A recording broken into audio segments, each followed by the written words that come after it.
ভারতের সেনাপ্রধান জেনারেল উপেন্দ্র দ্বিবেদী বলেছেন, প্রতিবেশীদের মধ্যে বিদ্বেষ কারোর জন্য ভালো না, তা কখনো কোনো পক্ষের জন্য ভালো ফল বয়ে আনতে পারে না। প্রতিবেশী হিসেবে সুসম্পর্ক বজায় রাখার উপরে গুরুত্ব দিতে গিয়ে তিনি এই কথা বলেন। তিনি আরও বলেন, দুদেশের সেনাবাহিনী পর্যায়ে সম্পর্কের কোনো সমস্যা নেই, আর রাষ্ট্রীয় সম্পর্কের বিষয়ে আলোচনা করা যাবে তখনই যখন নির্বাচিত সরকার থাকবে।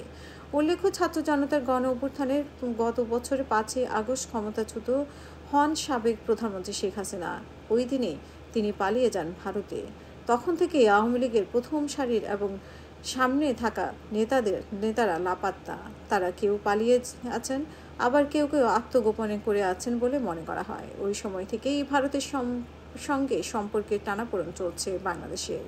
কারণ একজন পলাতক সাবেক প্রধানমন্ত্রী, যার নামে একাধিক মামলা রয়েছে, তাকে আশ্রয় দিয়েছে নয়াদিল্লি। এই বিষয়ে বাংলাদেশের অন্তর্বর্তীকালীন সরকারের ভালোভাবে নিচ্ছে না। সম্প্রতি বাংলাদেশের কয়েকটি সীমান্তে কাঁটাতারের বেড়া দেওয়ার চেষ্টা করছে ভারত, তা নিয়েও আরও উত্তেজনা দেখা দেয়। এইসব ঘটনার প্রেক্ষাপটে ভারতীয় সেনাপ্রধানের সংবাদ সম্মেলনে একজন সাংবাদিক বাংলাদেশের সম্পর্কে প্রশ্ন করেন। জবাবে বাংলাদেশের সেনাপ্রধানের বক্তব্য মনে করিয়ে তিনি বলেন যে, জেনারেল দ্বিবেদী বলেন, তিনি বলেছেন যে কৌশলগত কারণে বাংলাদেশের সঙ্গে আমাদের গুরুত্বপূর্ণ সম্পর্ক। দুদেশের সীমান্তের কথা বলতে গিয়ে মানচিত্রে ভারতের পাশে বাংলাদেশের ক্ষুদ্র অবস্থানের কথা তুলে ধরেন ভারতীয় সেনাপ্রধান। তিনি বলেন, বাংলাদেশে হলো আরেকটি দেশ যাদের সঙ্গে আমাদের সীমান্ত আছে। আপনারা যদি দেখেন দক্ষিণ পূর্ব দিকে ছোট একটা অংশ, সেখানে আদতে পুরোটাই ভারত।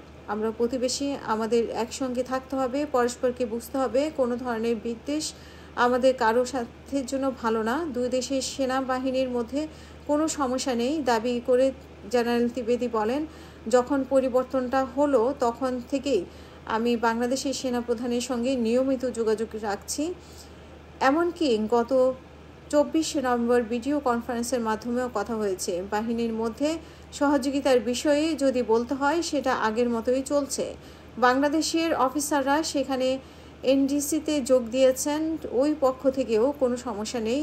শুধু একটা বিষয়, যৌথ মহড়ার যেটা হতো বর্তমান পরিস্থিতির কারণে সেটা সাময়িকভাবে স্থগিত আছে। যখনই পরিস্থিতি উন্নত হবে আমাদের মহড়া আবার চলতে থাকবে। ভারতের সেনাপ্রধান আরও বলেন, এখন যদি দুই